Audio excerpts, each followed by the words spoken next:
Hello friends, welcome in Utkarsh law classes. तो आज हम कर रहे हैं आईपीसी 1860 के एमसीक्यूज डिस्कस। और आगे बढ़ने से पहले मैं बता देती हूँ कि आज है हमारा आईपीसी का लास्ट डे। आईपीसी के बाद में हम लेने वाले हैं पॉक्सो एक्ट, क्योंकि आप सभी स्टूडेंट्स ही ऐसा चाह रहे थे कि मैम आईपीसी के बाद में माइनर एक्ट को लिया जाए। तो पहले हम पॉक्सो को लेंगे, उसके बाद में बाकी सारे जो भी माइनर एक्ट आपके एपीओ के सिलेबस में हैं वो सारे हम लेने वाले हैं। इन क्लासेस में आपका एपीओ का 100% जो सिलेबस है, जो लॉ का है, वो कवर होने वाला है। तो चलिए फिर शुरू करते हैं। पहला क्वेश्चन है, भारतीय दंड संहिता 1860 की धारा 11 के अनुसार व्यक्ति शब्द में सम्मिलित है। According to section 11 of the IPC 1860, the word person includes option number A any company, कोई भी व्यक्ति। Option number B any association, कोई भी संगम। ऑप्शन नंबर सी व्यक्ति निकाय चाहे वह निगमित हो या नहीं, body of person whether incorporated और नॉट। ऑप्शन नंबर डी उपरोक्त सभी। तो स्टूडेंट, सेक्शन नंबर 11 हमें व्यक्ति की डेफिनेशन बताता है, जो कि इंक्लूसिव डेफिनेशन है, जिसमें वो ये नहीं बता रहा है कि व्यक्ति क्या होता है, बल्कि ये बता रहा है कि व्यक्ति शब्द की परिभाषा में क्या क्या सम्मिलित होगा। तो देखिए, जब हम बात करते हैं व्यक्ति की, तो व्यक्ति में जो हम ह्यूमन बीइंग है वो तो आते ही आते हैं, लेकिन जैसे कंपनी होती है, एसोसिएशन होती है, विधि की दृष्टि में वो भी व्यक्ति होती है, क्योंकि जैसे एक मनुष्य अधिकार और कर्तव्य धारण करता है, वैसे ही एक कंपनी, एक एसोसिएशन जो होते हैं, वो भी अधिकार और कर्तव्य भी धारण करते हैं। तो इसीलिए उनको भी आर्टिफिशियल पर्सन या जुरिस्टिक पर्सन कहा जाता है। तो वो भी सेक्शन 11 के अकॉर्डिंग व्यक्ति शब्द की परिभाषा में शामिल है। तो इसलिए हमारा यहाँ पे ऑप्शन नंबर डी उपरोक्त सभी ये सही जवाब होगा। Section number 11। पर्सन दो प्रकार के होते हैं, artificial person and natural person. Natural person में हम ह्यूमन बीइंग सभी आते हैं। आर्टिफिशियल पर्सन में जैसे कंपनी है, एसोसिएशन है, ये सब आते हैं। व्यक्ति शब्द की परिभाषा हम एनआई एक्ट पढ़ते हैं, तो उसके सेक्शन नंबर 141 में भी पढ़ते हैं, जहां पे हम पढ़ते हैं ऑफेंसेस बाय कंपनी। तो वहां पर भी व्यक्ति शब्द को क्लियर किया गया है कि व्यक्ति शब्द में क्या आएगा। सॉरी, वहां पे कंपनी शब्द को क्लियर किया गया है, लेकिन उसी की परिभाषा बताई गई है वहां पे। अगला, निम्नलिखित में से कौन सा अपराध का आवश्यक तत्व नहीं है? Which of the following is not an essential element of crime? Option number A आपराधिक मनस्थिति, mens rea. Option number B आपराधिक कृत्य, actus reus. Option number C क्षति, इंजरी। या ऑप्शन नंबर डी हेतु, मोटिव। अपराध का आवश्यक तत्व क्या नहीं है, ये पूछा गया है। तो देखिए, अपराध करने के लिए मेंसरिया चाहिए ही चाहिए। मेंसरिया अगर आपकी होगी तभी आपका कार्य अपराध होगा, अदरवाइज अपराध नहीं होगा। दूसरा, मेंसरिया के साथ साथ एक्टसरिया भी चाहिए, क्योंकि आप अपने माइंड में चाहे कितना भी क्रिमिनल माइंड रखें, अगर क्रिमिनल माइंड रखेंगे और सिर्फ क्रिमिनल माइंड ही रखेंगे, कुछ नहीं करेंगे, तो कोई भी कार्य अपराध नहीं बनेगा। आप एक सोच रखेंगे और उस सोच कैसी है, आपराधिक मनस्थिति वाली है, कोई अपराध करने वाली है, और उसके फर्दरेंस में कोई एक्ट करेंगे, तब आपका जो कार्य है वो अपराध होगा, है ना। जैसे मैं किसी को मारने का सोच रही हूँ, प्लानिंग कर रही हूँ, सब कुछ मेरे माइंड में चल रहा है, तो वो मेरी मेंसरिया है। लेकिन उसके फर्दरेंस में, उसको एग्जीक्यूशन में, उसको करने के लिए अगर मैं कोई कार्य ना करूं, तो सिर्फ मेंसरिया अपने आप में अपराध नहीं है। मेंसरिया के साथ जब एक्ट सिरिया मिलेगी तो वो अपराध बनेगा, और अपराध के लिए क्षति यानी कि इंजरी वो भी आवश्यक है। तो बचा क्या हमारा? हेतु, मोटिव। तो मोटिव जो है वो अपराध का आवश्यक तत्व नहीं है। आप कोई भी आपराधिक कार्य, कोई भी क्रिमिनल एक्ट चाहे कितने भी अच्छे मोटिव से करें, आपका आपराधिक कार्य अपराध ही होगा। अच्छा हेतु जो है वो उसे अपराध होने से बचा नहीं सकता। फॉर एग्जाम्पल कि एक व्यक्ति को एक गरीब की बेटी की शादी करनी थी, लेकिन उसके पास पैसे नहीं थे, व्यवस्था वो, तो उसने क्या किया, अमीर के घर में चोरी की और गरीब की बेटी की शादी की। हालांकि उसका काम पुण्य का है, लेकिन उसका कार्य है कैसा, आपराधिक है। वो किसी और की संपत्ति को नहीं ले सकता है उसके पोजीशन से बेईमानी पूर्वक, उसकी कंसेंट के बिना, तो उसका कार्य बेईमानी का है, तो उसका कार्य जो है वो चोरी ही कहलाएगा, अपराध ही होगा, चाहे उसका हेतु कितना ही अच्छा क्यों ना हो। तो इसलिए ऑप्शन नंबर डी हमारा यहाँ पर सही जवाब है। बढ़ते हैं आगे। अगला क्वेश्चन, डकैती का अपराध कारित करने के लिए होंगे, in order to commit the offence of डकैती there shall be. Option number A, 2 या अधिक व्यक्ति, 2 और more persons. Option number B, less than 5 person, 5 से कम व्यक्ति। ऑप्शन नंबर सी, 5 या अधिक व्यक्ति, 5 और मोर पर्सन, या ऑप्शन नंबर डी, उपरोक्त में से कोई नहीं। तो यहाँ पे क्वेश्चन पूछा गया है डकैती के बारे में। देखिए डकैती कब बनता है, लूट प्लस 5 या अधिक व्यक्ति। कहने का मतलब है कि जब 5 या अधिक व्यक्ति मिलकर लूट करेंगे तो वो ऑफेंस क्या बन जाएगा, वो डकैती बन जाएगा। तो डकैती अपने आप में कोई अलग सा अपराध नहीं है, लूट ही डकैती बनता है। अगर 5 या 5 से अधिक व्यक्ति उसके साथ सम्मिलित होंगे जो लूट कर रहे हैं, तो वो लूट का ऑफेंस ही डकैती बन जाएगा। तो हम ऐसा कह सकते हैं कि लूट के ऑफेंस का एग्रीवेटेड फॉर्म ही डकैती कहलाता है। तो 5 या अधिक व्यक्ति, इसका मतलब ऑप्शन नंबर सी हमारा यहाँ पर सही जवाब है। सेक्शन नंबर 91 हमें बताती है डकैती की डेफिनेशन। सेक्शन नंबर 90 हमें बताती है लूट की डेफिनेशन। तो लूट प्लस 5 और more person is equal to डकैती। इस तरीके से हमें इसको समझना है और याद करना है। बढ़ते हैं आगे। अगला क्वेश्चन, ए ने कंप्यूटर पर जाली इलेक्ट्रॉनिक दस्तावेज बनाकर उस दस्तावेज के आधार पर माल प्राप्त कर लिया है। ए ने कौन सा अपराध कारित किया है? A has obtained the goods based on that document by creating a forged electronic document on the computer. What offense did A commit? Option number A, cheating, छल। Option number B, theft. Option number C, आपराधिक दुर्विनियोग, criminal misappropriation, या option number D, उपरोक्त में से कोई नहीं। तो देखिए यहाँ पे आप लोगों के माइंड में शायद आ रहा हो कि ये चीटिंग है, या ये चोरी है, या ये क्रिमिनल मिसएप्रोप्रिएशन है, लेकिन सही जवाब पता है क्या है? ये इनमें से कोई भी ऑफेंस नहीं है। ना तो ये चीटिंग है, ना ये थेफ्ट है, ना ये क्रिमिनल मिसएप्रोप्रिएशन है। So the right answer is forgery. यहां पे उसने कूट रचना का अपराध कारित किया है, फ्रोजरी का अपराध कारित किया है, जो कि ऑप्शन में नहीं है। इसका मतलब क्या है? उपयुक्त में से कोई नहीं। तो फ्रोजरी इज डिफाइंड अंडर सेक्शन 463। 463 है क्या? तो फ्रोजरी जो है ना, उसको धारा 463 आईपीसी में बताया गया है कि देखिए फ्रोजरी का जो ऑफेंस होता है वो होता है डॉक्यूमेंट्स के साथ में, है ना। तो ये डॉक्यूमेंट्स के साथ में ही ऑफेंस किया गया है, जिससे क्या हो रहा है, किसी व्यक्ति को क्षति कारित हो रही है, इंटेंशनली आप ऐसा कर रहे हैं, तो ये फ्रोजरी का ऑफेंस यहाँ पर हुआ है। तो ऑप्शन नंबर डी हमारा यहाँ पर सही जवाब है। बढ़ते हैं आगे।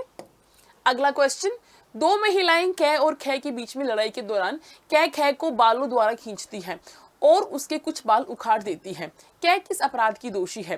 During the fight between A and B, the two ladies, A pulls B by hair and uproot some of her hair. A is guilty of which offense? Option number A, hurt, उपहति। Option number B, grievous hurt, घोर उपहति। Option number सी, उपेक्षा या उतावलेपन कार्य से उपहति, hurt by rash and negligent act, या ऑप्शन नंबर डी, उपेक्षा या उतावलेपन कार्य से घोर उपहति, grievous hurt by rash and negligent act. बाल उपाड़ना। तो स्टूडेंट्स, बाल उपाड़ना जो है वो एक साधारण उपहति कारित करना है। बाल उपाड़ रहे हैं, थप्पड़ मार रहे हैं, धक्का मार रहे हैं, लाठी से साधारण चोट कर रहे हैं, तो आप जो हैं वो धारा 323 के अधीन दायी होंगे, स्वेच्छा उपहति कारित करना। तो ये ऑफेंस हुआ है ऑप्शन नंबर ए, उपहति का। बाल पाड़ना जो है वो उपहति का ऑफेंस होगा, थप्पड़ मारना भी, धक्का मारना भी, चूंटा काटना भी, है ना। तो ये ऑफेंस जो है, जो छोटी छोटी आती है ना, वो 323 में आती है। तो ऑप्शन नंबर ए हमारा यहाँ पर सही जवाब है। बढ़ते हैं आगे, ये भी देख लीजिए 319 में बताया है कि उपहति किसे बोलेंगे। जो कोई किसी व्यक्ति को शारीरिक पीड़ा, रोग या अंग शैथिल्य, बॉडीली इंजरी, इन्फॉर्मिटी या डिजीज कोज कर रहा है तो उसे क्या बोलते हैं हम, हर्ट। तो ऑप्शन नंबर ए। बढ़ते हैं आगे, अगला क्वेश्चन। जब एक महिला अपनी स्नानघर में स्नान कर रही थी तो उसी समय कै ने अपनी मोबाइल से उसकी फोटो खींच ली और उसके फेसबुक पेज पर डाल दी। यहाँ कै ने अपराध किया है। When a woman was taking bath in her bathroom, A captures the image in his mobile and upload it on her Facebook page. What offense has been committed by A?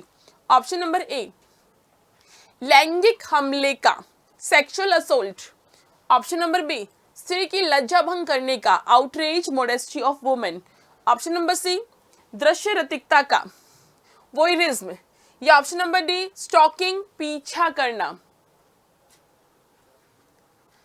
तो देखिए स्टूडेंट्स, जब कोई महिला कोई private act कर रही है और वह यह एक्सपेक्ट कर रही है कि कोई उसे नहीं देख रहा है और कोई व्यक्ति उसे देखता है या उसकी फोटो क्लिक करता है और उसको सर्कुलेट करता है, तो वो दृश्य रतिकता का, विच मीन्स वॉयरिज्म का ऑफेंस करता है, which is defined under section 354C of IPC।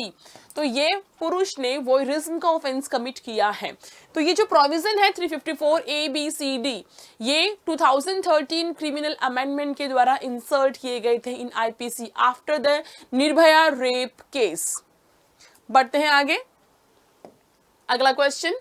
एक 3 वर्षीय बच्चे के तलाकशुदा माता पिता पृथक पृथक रहते हैं। बच्चे की एक माँ, एक अध्यापिका, जब वह विद्यालय जाती है बच्चे को अपनी माँ की देखरेख में छोड़ती है। पत्नी की अनुपस्थिति में एवं अपनी सास को बिना बताई उसका पति बच्चे को अपने साथ ले जाता है। भारतीय दंड संहिता 1860 के अनुसार उसने कौन सा अपराध किया है? Divorced parents of a 3-year-old child living separately, the child's mother, a teacher, when she goes to school, leaves the child under her mother's care. In the absence of the wife and without informing her mother-in-law, her husband takes the child with him. According to Indian Penal Code 1860, what offence is committed by him? Option number A, अपहरण। Option number B, kidnapping. Option number C, आपराधिक बल। या option number D, mischief. देखिए students, kidnapping बच्चों के साथ, बच्चों को जो उसके लॉफुल गार्जियनशिप से ले जाया जाता है तो उसे हम किडनैपिंग बोलते हैं। किडनैपिंग को बताया गया है IPC 359, 360 एंड 361। 359 ये बताती है कि किडनैपिंग 2 प्रकार की होती है, भारत से किडनैपिंग जो 360 में बताई गई है एंड लॉफुल गार्जियनशिप से किडनैपिंग जो 362 में बताई गई है। तो यहाँ पे लॉफुल गार्जियनशिप से किडनैपिंग हुई है जो कि 361 में डिफाइन की गई है। तो यहाँ पे वैभरण का अपराध किया गया है क्योंकि लॉफुल गार्जियनशिप से मदर की अनुपस्थिति में जो उसकी बच्ची जो है वो मदर इन लॉ के साथ रह रही है तो वहां से ले जाया गया है। तो ये किडनैपिंग का ऑफेंस यहां पर किया गया है।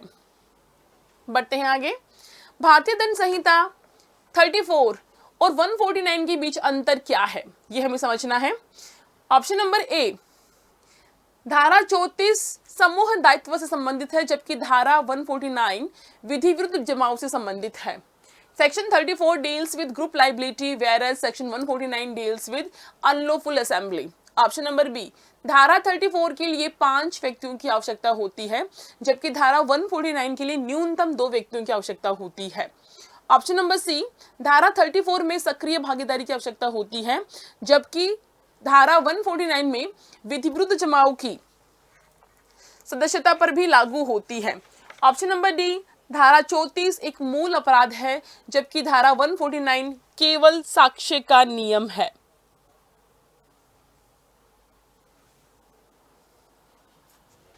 तो बताना है कि इनमें अंतर क्या है। तो बेसिकली 4 अंतर बताए गए हैं, 3 इनमें से गलत है और 1 सही है। तो देखिए जो सही अंतर है वो है सी।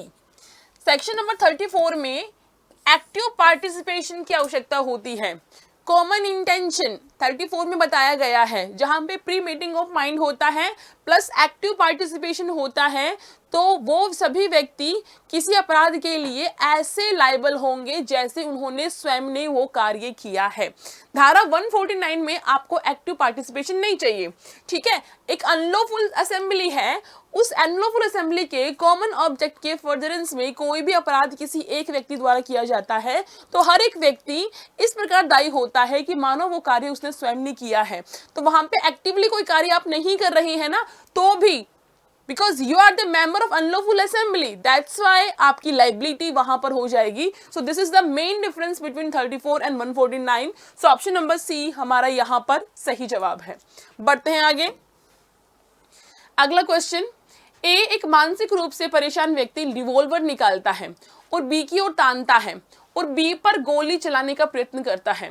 बी एक गमला उठाता है और ए को मारता है, जिससे ए को घोर उपति पहुंचती है। A mentally disturbed person picks out revolver and point towards B and attempted to fire at B. B picks up pot and hits A, causing grievous hurt to A. अब बताइए कि क्या अपराध बनता है, कौन दायी है? Option number A, B A को घोर उपति पहुंचाने के लिए उत्तरदायी है। B is liable for causing grievous hurt to A. Option number B, B घोर उपति नहीं बल्कि साधारण उपति पहुंचाने के लिए उत्तरदायी है।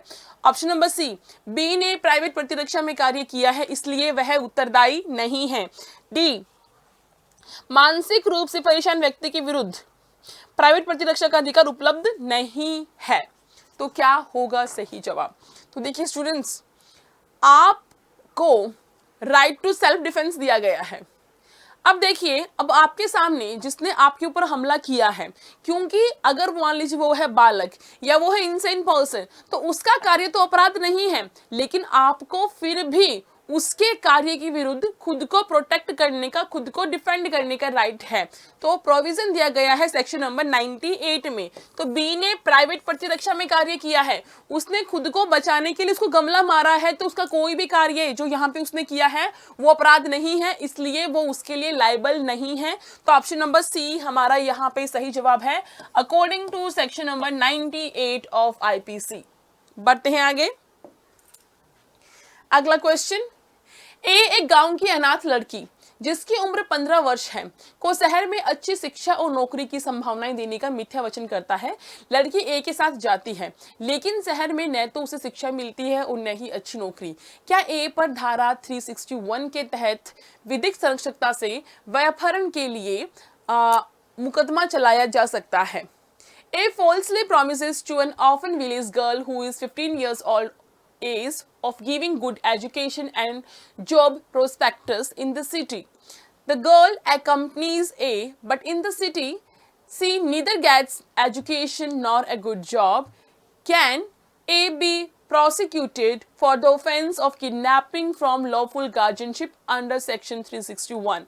Option number A yes, option number B नहीं क्योंकि वह स्वेच्छा से आई थी, सी नहीं क्योंकि अनाथ होने के कारण विधिक संरक्षक के संरक्षण में नहीं थी, या ऑप्शन नंबर डी हाँ क्योंकि नाबालिग थी और ए ने उसे गुमराह किया था। तो क्या होगा सही जवाब? देखिए यहाँ पे क्योंकि वो क्या है, अनाथ है। अनाथ है तो अनाथ जो है इसलिए उसका किडनैपिंग नहीं हो सकता है, व्यापहरण नहीं हो सकता है, क्योंकि व्यापहरण का जो अपराध होता है ना वो लॉफुल गार्जियनशिप के अगेंस्ट होता है। यहाँ पे जो लड़की है ना वो किसी के गार्जियनशिप में नहीं है, इसलिए उसके साथ व्यापहरण का अपराध नहीं हुआ है, तो व्यापहरण के लिए उसको प्रोसिक्यूट नहीं किया जा सकता है। तो इसलिए ऑप्शन नंबर सी हमारा यहाँ पर सही जवाब है। बढ़ते हैं आगे। और उत्कर्ष लेकर आया है आपके लिए सपनों पर सफलता का रंग उत्कर्ष के संग।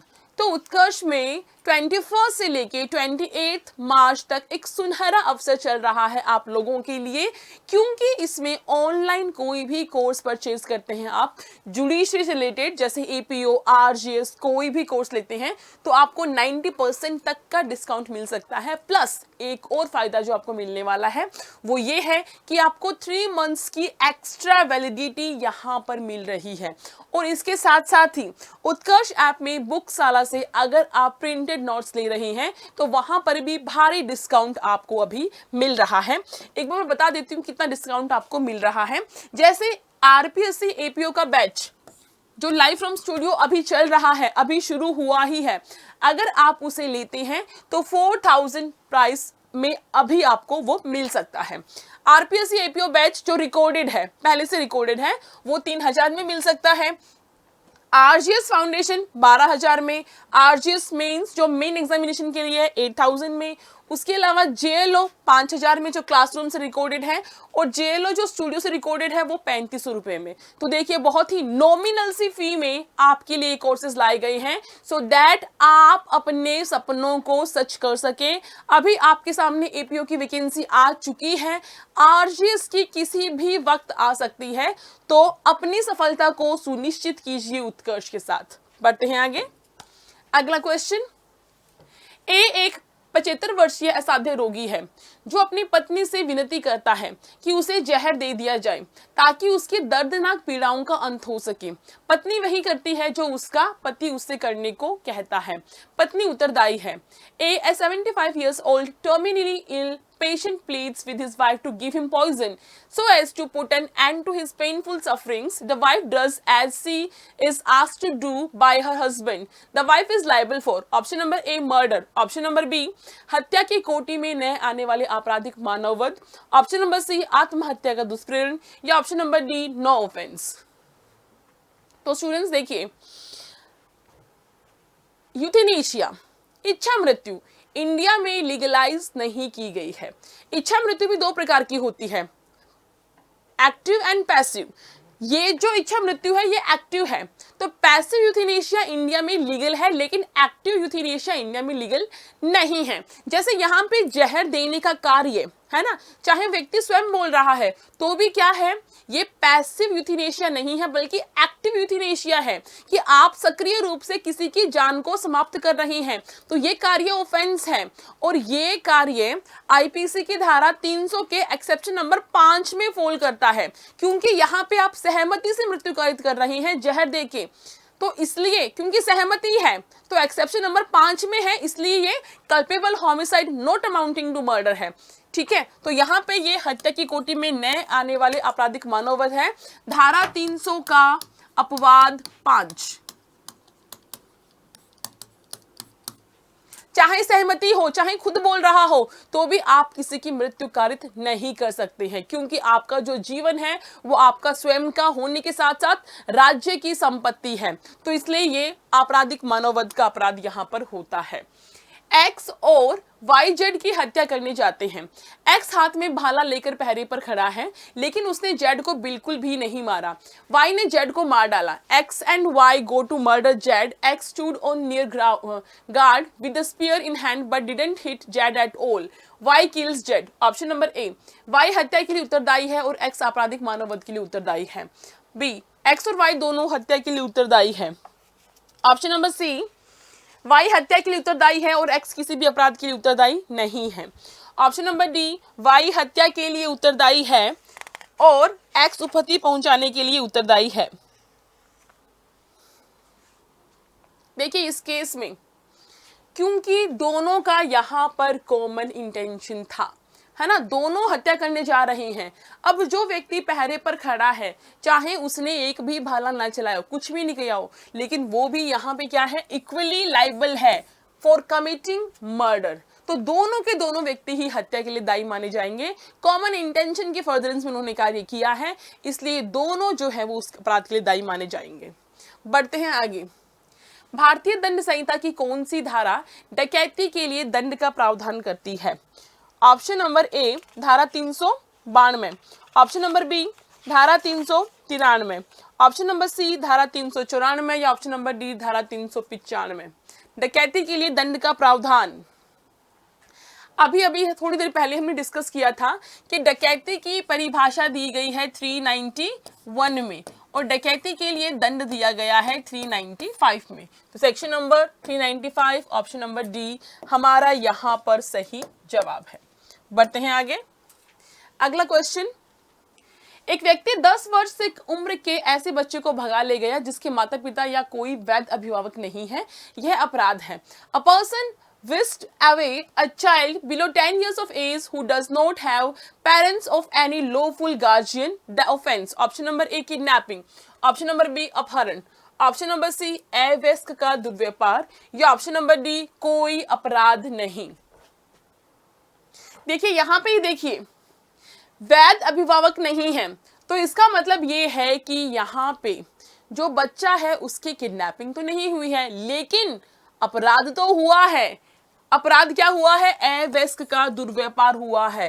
तो आईपीसी की धारा 370 का ऑफेंस यहां पर हुआ है। तो इस तरीके से हमको देखना है, सारे जो प्रॉब्लम दी है उसको पढ़ना है, समझना है कि कौन सा ऑफेंस बना है और क्यों बना है। अगले क्वेश्चन पे आते हैं। आईपीसी के अंतर्गत निम्नलिखित में से किस अपराध में मृत्यु कारित करने के विस्तार तक प्राइवेट प्रतिरक्षा का अधिकार उपलब्ध नहीं है? In which of the following offences under IPC the right to private defense is not available to the extent of causing death? Option number A अम्ल फेंकना, acid attack, option number B लूट, option number C डकैती, या option number D extortion.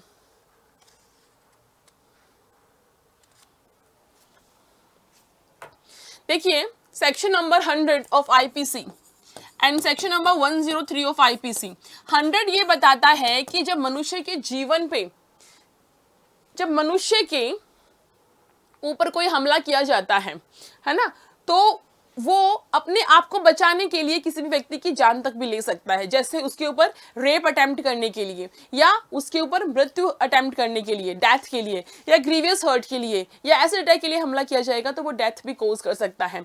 103 बताता है कि वो कब अपनी संपत्ति या किसी अन्य व्यक्ति की संपत्ति को प्रोटेक्ट करने के लिए किसी अन्य व्यक्ति की लाइफ भी ले सकता है। तो इन धाराओं को, दोनों धाराओं को स्टडी करने के बाद हमें समझ में आता है कि ऑप्शन नंबर डी हमारा यह सही जवाब है कि अगर कोई एक्सटॉर्शन करता है तो आप किसी की लाइफ नहीं ले सकते हैं।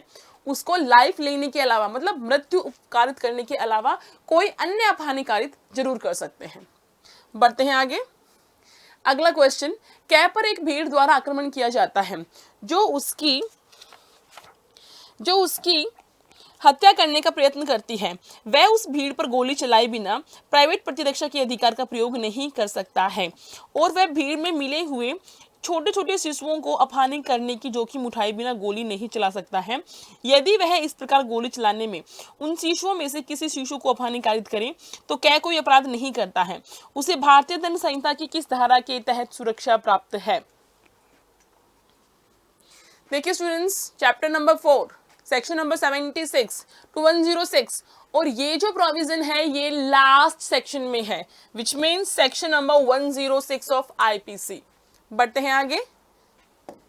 अगला क्वेश्चन, एक कृत्य अपराध माना जाएगा यदि अपराध करते समय अपराधी an act committed will be considered as an offense if at the time of commission of the offense the offender, option number A was below 7 years of age, 7 वर्ष से कम उम्र का था, ऑप्शन नंबर बी चित्त विकृति के कारण उस अपराध की प्रकृति को जानने में असमर्थ था, ऑप्शन नंबर सी स्वेच्छा से मतता के कारण अपराध की प्रकृति को जानने में असमर्थ था, या ऑप्शन नंबर डी मृत्यु कारित करने का आशय नहीं था और व्यक्ति के लाभ के लिए सद्भावना पूर्वक में सम्मति से कारित किया गया था। तो देखिए यहाँ पे ये हमें जानना है कि अपराधी ने अगर वॉलेंटरली इंटॉक्सिकेट किया है खुद को और उसके बाद में वो एक्ट के नेचर को नहीं समझ पा रहा है तो भी वो उस अपराध के लिए दायी होगा। क्यों? क्योंकि उसका इंटॉक्सिकेशन जो है वो वॉलेंटरली था। तो सेक्शन नंबर 86 जहां पे हम वॉलेंटरली इंटॉक्सिकेशन की बात करते हैं तो इसका जो कार्य है वो अपराध माना जाएगा। बढ़ते हैं आगे। अगला क्वेश्चन, आईपीसी की धारा 24 में शब्द बेईमानी पूर्वक का अर्थ है। ऑप्शन नंबर ए किसी एक व्यक्ति को सदोष अभिलाप पहुंचाने के आशय से, ऑप्शन नंबर बी किसी अन्य व्यक्ति को सदोष हानि पहुंचाने के आशय से, ऑप्शन नंबर सी एक व्यक्ति को सदोष अभिलाप पहुंचाने के आशय से और दूसरे व्यक्ति को सदोष हानि पहुंचाने के आशय से, या ऑप्शन नंबर डी उपरोक्त सभी है। तो देखिए, बेईमानी पूर्वक को सेक्शन नंबर 24 में बताया गया है। बेईमानी पूर्वक में क्या होता है, एक व्यक्ति को सदोष लाभ पहुंचाने का आशय और दूसरे व्यक्ति को सदोष हानि पहुंचाने का आशय होता है, जो ऑप्शन नंबर सी में फुलफिल कर रहा है। तो ऑप्शन नंबर सी हमारा सही जवाब है। बढ़ते हैं आगे। अगला क्वेश्चन, एक भीषण आग में मानव जीवन और संपत्ति को बचाने के लिए सद्भावना पूर्वक घरों को गिरा देता है। इस मामले में निम्नलिखित में से कौन सा सही है? ऑप्शन नंबर ए, उसने रिष्टि का अपराध किया है। ऑप्शन नंबर बी, उसने गृह अत्याचार का अपराध किया है। ऑप्शन नंबर सी, उसने गृह भेदन का अपराध किया है। या ऑप्शन नंबर डी, उसने कोई अपराध यहाँ पर नहीं किया है। देखिए, हम पढ़ते हैं सेक्शन नंबर 81 जो बात करता है आवश्यकता के कार्य। वहां पे ये प्रोविजन किया गया है कि अगर आप किसी बड़ी अपहानि को बचाने के लिए छोटी अपहानि कारित कर रहे हैं तो वो कार्य आपका अपराध नहीं माना जाएगा। तो यहाँ पे उसने कोई अपराध नहीं कारित किया है, तो ऑप्शन नंबर डी हमारा यहाँ पे सही जवाब होगा। बढ़ते हैं आगे। अगला क्वेश्चन, कौन आईपीसी की धारा 21 के अनुसार लोक सेवक नहीं है? ऑप्शन नंबर ए, भारतीय सेना, नौसेना और वायुसेना में कमीशन अधिकारी। ऑप्शन नंबर बी, एक मध्यस्थ। ऑप्शन नंबर सी, एक अधिकारी जो अपने पद के आधार पर किसी भी व्यक्ति को परिरोध में रखने का अधिकार रखता है। या ऑप्शन नंबर डी, एक अधिवक्ता जो न्यायालय में विधि व्यवसाय करता है। तो स्टूडेंट्स, बहुत इजीली आपने कैच कर लिया होगा। ऑप्शन नंबर डी सही जवाब है, एक अधिवक्ता जो न्यायालय में विधि व्यवसाय करता है। तो स्टूडेंट्स, आज के लिए बस इतना ही। कल हम शुरू करेंगे पॉक्सो एक्ट से। तब तक पढ़ते रहिए और क्लासेस कंटिन्यू देखते रहिए। होली के फेस्टिवल को एंजॉय कीजिए। हैप्पी होली। Thank you.